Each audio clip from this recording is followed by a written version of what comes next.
آدم خیلی دلش خواسته بتواند خودش را جای دیگری بگذارد. کار سختی است. مثلا وقتی دلت میخواهد پرنده باشی، بروی سفر، از آن بالا روی باد خودت را ول کنی، ببینی کجا میبردد. اینجا به دنیا آمدم. اینجا چغاخور خانه ماست، یک تالا، زادگاه که قول داده امن باشد.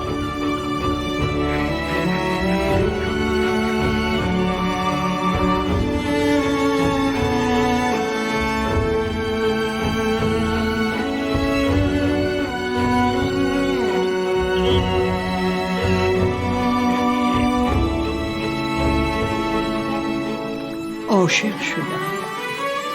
عشق جهان را می‌رقصاند. عشق را مادرم به من یاد نداد. گفت خودت یاد میگیری.